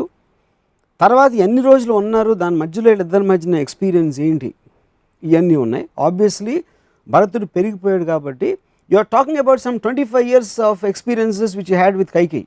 సో ఆబ్వియస్లీ తను ప్రేమ తమ్మకంలో నీ కొడుకునే చేస్తాను అని చెప్పినప్పటికీ 24 ఏళ్ళు డిఫరెన్స్లో ఉన్న వాళ్ళ ఎంటైర్ రిలేషన్షిప్ స్టోరీ నాకు తెలియకుండా ఇప్పుడు పాతకి ఇది అది అని దశరథుడే అంటాడు, వాల్మీకి కూడా అంటాడు రాసిన అతను. ఇవన్నీ చెప్పిన తర్వాత తనకిచ్చిన మాట కోసం మొత్తం అయోధ్య పోయినా పర్లేదు అసమర్థుడిని చేస్తాను అంటే there itself the whole character of Dasharatha is gone. So ఎలాగో మ్యానిపులేట్ చేయాలి, do it for larger cause. There is no manipulation, that is అందులో మ్యానిపులేషన్ వర్డే లేదు, that is pure dishonesty. Kaikeyi is honest and absolute dishonest man is an incompetent man is Dasharatha. So 3 parameters మీరు గనక ఒక నాయకుడు వచ్చాక ఈ చేంజెస్ నేను చూశాను, మార్పు వచ్చింది. See the point is overall ఎకానమీలో ఒక పర్టిక్యులర్ డెసిషన్ వలన ఎలాంటి ఎఫెక్ట్ వస్తుంది అనే దానికి నాకు అంత కాంప్రిహెన్సివ్ నాలెడ్జ్ లేదు. But just as a layman for me to speculate visible effect ఎప్పుడు వస్తుందంటే నాకు సపోజ్ ఒక ర్యాండమ్ దాంట్లో అసలు ఈ ఫ్రీబీసో లేకపోతే కన్సెషన్సో లేకపోతే సబ్సిడీస్ అనేది కంప్లీట్గా అబాలిష్ చేస్తాం. That will be a major change in upheaval. పాజిటివ్గా ఏంటి నెగిటివ్గా ఏంటి అనేది నాకు తెలియదు, ఎందుకంటే everything will have both their effects. ఒక సెక్టర్కి లాభం అవచ్చు, ఇంకో సెక్టర్కి ఇది అవ్వచ్చు. లేకపోతే అంటే ఒక పాలసీ చేంజ్ నేను చెప్పేది, మనకి బాగా తెలిసిన దాన్ని టక్ అనేది లేదు, లేకపోతే మనకు అసలు తెలియని దాన్ని ఉంది అని పెట్టారు అనుకోండి, that will have a direct effect on each of the people. ఇప్పుడు మొత్తం అన్ని షాపులు మీకు ఏది కావాలంటే అది రాత్రి పగలు మొత్తం తెలుసుకుంచుకోవచ్చు, లేకపోతే 2 గంటల కన్నా ఎక్కువ తెరకూడదు. This can be one opposite and that can be one complete other opposite. Like to see a big transformative thing. Yeah. So అదేంటి అంటే ఐ లైక్ టు సీ అంటే నేను అనేది ఒక freedom of an individual, freedom of a పర్సన్కి. ఇప్పుడు for example నేను చాలా అంటే నేను because I'm a normal voter, I have no idea. నన్ను చాలాసార్లు నేను గుర్తుంది నాకు 1970s ఆ టైంలో పాపులేషన్ అనేది బిగ్గెస్ట్ ప్రాబ్లమ్ అని చెప్పారు ఇందిరాగాంధీ గవర్నమెంట్లో. ఏమైపోతుంది అసలు ఇండియా అంతా నాశనం అయిపోతుంది, అది ఇది అని చెప్పారు. అసలు ఆపరేషన్ చేయించుకోవాలి, పిల్లలు తగ్గించేయాలి, వాళ్ళకి ఇది ఇచ్చారు అది ఇచ్చారు అని చెప్పేసి దే ప్రొవైడెడ్ డూమ్స్డే కాన్స్పిరసీ ఏంటి, 90s మిడ్ 90s వచ్చేప్పటికి అసలు ఇండియా అనేది పాపులేషన్ పెరిగిపోయి భూమిలో కూరుకుపోతుంది అని ఇమేజ్ మాకు ఇచ్చారు. కట్ చేస్తే మిడ్ 90sలో మనకి పాపులేషన్ ఉండటం బిగ్గెస్ట్ అడ్వాంటేజ్, అందుకనే మనం పనులుగా అమెరికాకి దుబాయ్కి అక్కడికి వెళ్ళడానికి ఛాన్స్ వచ్చింది అని చెప్పారు. So which means you are believing what they are saying. అప్పుడు మనకున్న నాలెడ్జ్ మనకన్నా వాళ్ళకి ఎక్కువ తెలుసు కాబట్టి మనం వింటున్నాం. You know so the point is similarly ఇప్పుడు ఒక గాంధీ గారు మనం సెల్ఫ్ సఫిషియన్సీ ఉండాలి, మనమే అన్ని వస్తువులు చేసుకోవాలి, ban foreign objects, reject foreign objects అని ఆయన వల్ల నాకు 30-40 ఏళ్ళు నాకు ఏమి జరగలేదు. And I'm living on that one politician telling me మనకే సెల్ఫ్ సఫీ వేరే దేశాల మీద డిపెండ్ అవ్వకూడదు. ఒక పర్టికులర్ రోజున మనం రియలైజ్ మనకు అంత కెపాసిటీ లేదు అది చేసుకుని మనం అప్పుడు అందుకు వాళ్ళ దగ్గర నుంచి తీసుకొని ఎంఎన్సీలు తీసుకోవచ్చు. నా suddenly the quality of life increased. So అప్పుడు గాంధీ గారిని నమ్మకపోతే మన క్వాలిటీ ఆఫ్ లైఫ్ 30 ఏళ్ళ క్రితమే ఇంక్రీజ్ అయి ఉండదు నా బిలీఫ్ ఇప్పుడు. సో ఆ టైంలో గాంధీ గారు చెప్పిన పరిస్థితి సిచ్యువేషన్ వేరు, ఆ కాంటెక్స్ట్ వేరు. సో నా పాయింట్ ఏంటంటే అంత డ్రాస్టిక్ మెజర్ ఆఫ్ లైఫ్ అనేది తీసుకున్నప్పుడు ఇప్పుడు ఫర్ ఎగ్జాంపుల్ వరల్డ్ ఓవర్లో there is an element of conservative తీసేసి ఫ్రీడమ్ అనేది ఉంది. పొర్నోగ్రఫీ అనేది అంత ఆస్పెక్ట్ అంత వచ్చేసిన తర్వాత ఇప్పుడు మనం సడన్గా మేల్కొని సినిమాల్లో సెక్స్ ఉండకూడదు అని కొత్త గవర్నమెంట్ చెప్తే, so I'm saying that is what is regressiveness. మీరు ఎక్కడ వరల్డ్లో ఎక్కడెక్కడ ఏ సొసైటీ మోస్ట్ అడ్వాన్స్డ్గా ఉంది దాన్ని స్టడీ చేసి దాన్ని ఇంప్లిమెంట్ చేయటమా, లేకపోతే మా దేశమే గొప్పది, మా కల్చర్ అది కాదు, మేము ఇంకా మా తాతయ్య ముత్తాతల కాలంగా మనం వెళ్తున్నాం అనేది ఒకటి. So that also is another regression. ఇప్పుడు తాలిబాన్ వచ్చి మ్యూజిక్ వినద్దు, సినిమాలు చూడదు అంటే అదొక ఎఫెక్ట్. ఏమన్నా చేసేయచ్చు అని ఇంకో గవర్నమెంట్ అంటుంది, అది ఇంకొక ఎఫెక్ట్. అలాంటి kind of A drastic effect ఉన్నప్పుడే మీకు ఒక విజిబుల్ ఇది ఉంటుంది. ఇవన్నీ చిన్న ఇది 5% పెంచుతాం, అదేమో 7% తగ్గిస్తాం, ఇలాంటివన్నీ చేస్తే that won't make any difference anybody. అప్పుడు ఓన్లీ లీడర్ కరిష్మా ఒకటే it work. So having studied the need for power in human beings, యాక్చువల్గా చూస్తే ఇంత పెద్ద country which is ruling the world, America లాంటి దేశం అధ్యక్షుడిని ఒక small group of militants challenge చేసి అసలు అంత పాలిటిక్స్, అంత వ్యవహారం, డెమోక్రసీ, ఓటింగ్ ఏమీ లేకుండా వచ్చి ఛాలెంజ్ చేసి ఓవర్ పవర్ చేశారు. First of all I think it's wrong to say it is an incident ఒక డ్రమాటిక్ ఇన్సిడెంట్ అనేది అంత వరల్డ్ వైడ్ ఒక పబ్లిసిటీ వచ్చిన ఆస్పెక్ట్ అది. But that is not what America or American leadership is about. అది మనకి వేరే థింగ్ అమెరికా ఏం చేస్తుంది, అమెరికాలో కానీ మొత్తం ప్రపంచం దాని మీద ఉన్న ఇన్ఫ్లుయెన్స్ని మనం దీన్ని ఒక ఇన్సిడెంట్ తోటి కంపేర్ చేసి బీరిట్లు చేస్తాం. That is a law and order problem. That is against the law of the land of somebody trying to threaten. That will be taken due course. 26/11 అవ్వచ్చు, లేకపోతే ఇది అవ్వచ్చు, ఏదైనా అవ్వచ్చు. బట్ ఒక కాంటెక్స్ట్ లో మీరు తెలివి గురించి మాట్లాడుతూ డెఫినెట్గా ఇది స్కీమ్ చేసిన వీళ్ళకి తెలివితేటలు ఎక్కువ ఉన్నాయని చెప్పారు. తెలివితేటలు అది పాయింట్. తెలివితేటలు ఆబ్వియస్లీ ఎక్కువ ఉన్నాయి, ఎందుకంటే అమెరికా అనేది తెలివింది. బట్ ఏ సిస్టమ్ అయినా కూడా అప్పటి వరకు డెవలప్మెంట్లో వచ్చిన దాంట్లో they are prepared for what happen till then. ఎప్పుడైతే ఒక ఇండివిజువల్ దాన్ని ఓవర్కమ్ చేసి ఆడికి ఒక కొత్త ఐడియా వచ్చినప్పుడు you're caught by surprise. That happens in the world all the time. It will always happen. So what do you think is the next model for democracy? So I think it will keep on evolving itself and it will become the strongest, which it has already become. I think America, I think it's near perfect. Because ఇప్పుడు అమెరికాలో మనం ఏమంటాం, ఎంతసేపు వీళ్ళందరూ oil కోసం చేస్తున్నారు అంటారు. ఎందుకంటే మన బుర్రలు అంతకు మించి ఆలోచనలు. అమెరికా అనేది ఒక సిస్టమ్, అది Americans is not the point. Accountability అనేది ఒక డిక్టేటర్కి లేదు, ఒక ఫ్యూడలిస్టిక్ లేదు. మేబీ ఇండియాలో అంత ఎక్కువ ఉండదు, అమెరికాలో అసలు ఉండదు ఆ ఫ్రీడమ్. అంటే జార్జ్ బుష్ తలుచుకుంటే వెళ్ళిపోతాడు వారికి. It can't happen. There will be so many systems you have to go through to come to the conclusion because evolved over a period of time to come in to that space. కానీ మనకి అంటే ఇప్పుడు George bush అంత oil war అంటే oil ఇంట్లో పెట్టుకుంటారా George bush oil డబ్బులని తీసుకెళ్ళి what will you do for the money? అది కానీ మనకి బుర్ర లేకపోవటం అని మనం ఆలోచిస్తాం. No individual can actually control anything in a democracy because the very definition of democracy goes for it వస్తారు. కానీ మనం మనుషులుగా ఒకరికి కనెక్ట్ అవ్వాలి కాబట్టి ఒక మనిషి గురించి మాట్లాడతాం. జార్జ్ బుష్ అవ్వచ్చు, నరేంద్ర మోడీ అవ్వచ్చు, they're in a certain system, they're in a position which is created by a democratic country fill చేస్తారు. నరేంద్ర మోడీ ఉన్న అదే అవుతుంది, ఎక్స్ ఉన్న అదే అవుతుంది, వై ఉన్న అదే అవుతుంది. రేపు మన కాంగ్రెస్ గెలిచినా కూడా ఎగ్జాక్ట్లీ మన లైఫ్ ఇదే రామిజం ప్రోగ్రామ్ చేస్తూ ఉండేవాళ్ళం. అయ్యే సినిమాలు రిలీజ్ అవుతాయి, అయ్యే ప్రాబ్లమ్స్ ఉంటాయి కంట్రీలో, ఏమి చేంజ్ ఉండదు. Some things are timeless. But only changes Narendra Modi face changes. ఇందులో సోనియా గాంధీ మొహం బదులు నరేంద్ర మోడీ మొహం వస్తుంది, అంతే. అంత తప్ప ఏ మార్పులు రావు. ఎవరి వల్ల ఎవరి జీవితాలు ఒరగవని చెప్పేశారు. It's a new film which released, which became a blockbuster. So that one film is not going to change the fate of the film industry. That's the whole point. మంచి ఎగ్జాంపుల్తో ఎక్స్ప్లెయిన్ చేశారు. సో ఇది నిజంగా ఒట్టేసి చెప్పాలి, ఎన్నిసార్లు ఓటేశారు మీరు? ఎప్పుడు? నెవర్. మీలాంటి అమూల్యమైన అదొక బిగ్గెస్ట్ షామ్ నాకు. మీ ఓటు అమూల్యమైనది, మీ ఓట నా ఓట. నీలాంటి ఎదవలు అందరి ఓట్లు కలిస్తే నాకు అమూల్యం అవుతుంది. అది యాక్చువల్ రియల్ లైన్ అంటే అది. ఎందుకంటే నీ ఏ ఒక్కడో నాకు అవసరం లేదు, కానీ మీరు కలెక్టివ్గా ఒక గుంపులాగా నాకు కావాలా. So, abstinence to vote, ఆ రోజు నా పాయింట్ ఏంటంటే మీ ఓటు వేస్ట్ చేయదు అంటారు. అరే నాకు తెలియదు, ఫస్ట్ ఆఫ్ ఆల్ నా ఎమ్మెల్యే ఎవరో తెలీదు, వాడు ఏం చేశాడో తెలియదు. తెలుసుకోలేదేమో. అది అన్న అది నాకు రాకూడదు కదా. That is the governments. మీ మీ మీ మీ ఏరియాలో నిలబడుతున్న మనిషి వీడి బ్యాక్గ్రౌండ్ ఇది అది అని ఆ ఎలిమెంట్స్ అని. ఇప్పుడు నేను నా లైఫ్ బతకడంలో అన్నా నాకేం డిఫరెన్స్ పడదు. ఓటర్గా నాకు ఎవ్వరు వచ్చినా ఇతను ఎమ్మెల్యే అయినా అతను ఎమ్మెల్యే అయినా నా స్ట్రీట్ అలాగే ఉంది. పంజాగుట్ట కాలనీ మా ఇల్లు ఉంది. లాస్ట్ 40 ఏళ్ళ నుంచి ఆ ఇల్లు ఎవడో ఇటు కట్టాడు గవర్నమెంట్ వల్ల ఏం జరగలేదు అక్కడ. బేసిక్ పాయింట్ అది. ఆర్ పర్టికులర్ ఎమ్మెల్యే వల్ల ఏమీ జరగలేదు. How does it make it difference to me? నాకున్న టైం నా ఉద్యోగమో నా జాబో నా ఇంట్లో పిల్లలో భార్యో నా గర్ల్ ఫ్రెండ్ వాళ్ళతో నేను చూసుకుంటాను. కానీ నేను టైం తీసేసుకుని ఎవరు ఈయన బ్యాక్గ్రౌండ్ ఏంటని స్టడీ చేస్తాను.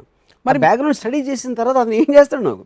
ఏ ఎమ్మెల్యే అయినా ఆ కాన్స్టిట్యున్సీలో మీరు ఒక్కొక్క ఓటర్ని వెళ్ళి అడగండి ఏం చేశాడు ఈ కాన్స్టిట్యున్సీలో టర్మ్లో అంటే ఎవరు చెప్పగలుగుతారా?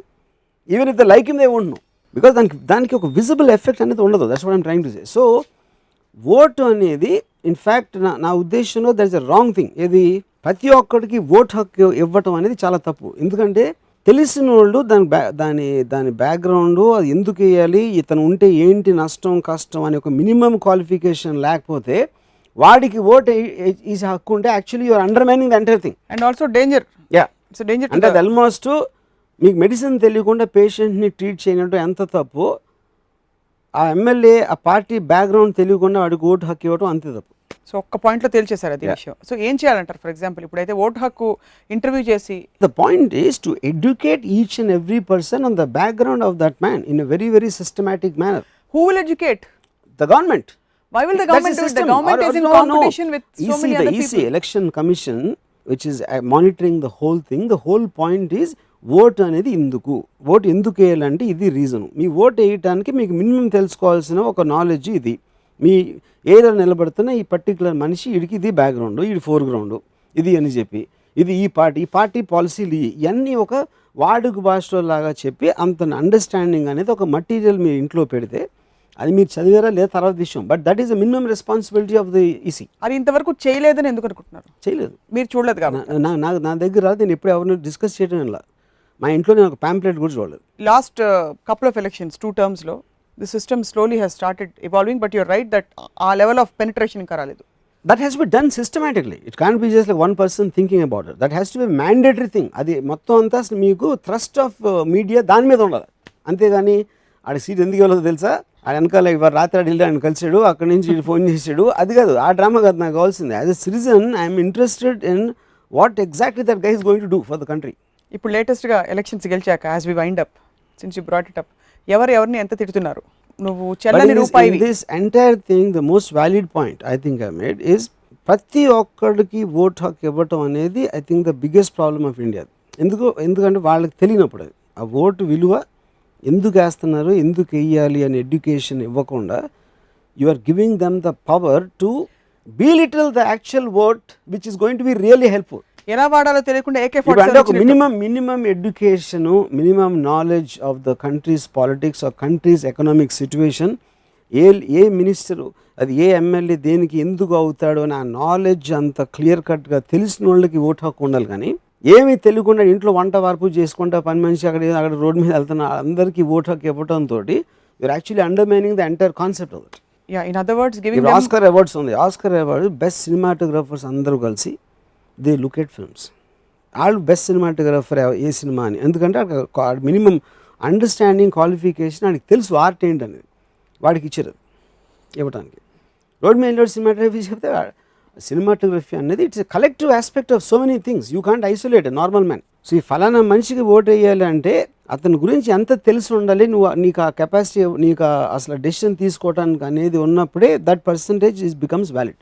Like giving a big rifle or AK-47 to somebody. I mean, that's wrong example because see, first of all, దగ్గర అంత విషయం లేదు, AK-47 లేదు, ఒక చిన్న పెబుల్ అది, బట్ పెబుల్స్ చాలా ఉన్నాయి కాబట్టి అన్ని కలిపి ఒక పెద్ద like Nietzsche said, of many proud structures downfall, raindrops and weeds have been the cause on it.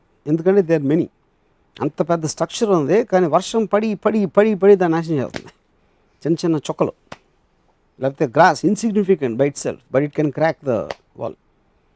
అలాగా ఓటర్లు అనేవాళ్ళు వాళ్ళు బిగ్గెస్ట్ ప్రాబ్లం. పాలిటీషియన్స్కి ఏం ప్రాబ్లం లేదు. Politicians are the very right guys. It is my problem is only with the voters. So Varma garu, thank you very much for enlightening us today. Because Varma గారికి ఎప్పుడు దేవుడితో problem లేదు, భక్తులతోనే ప్రాబ్లం.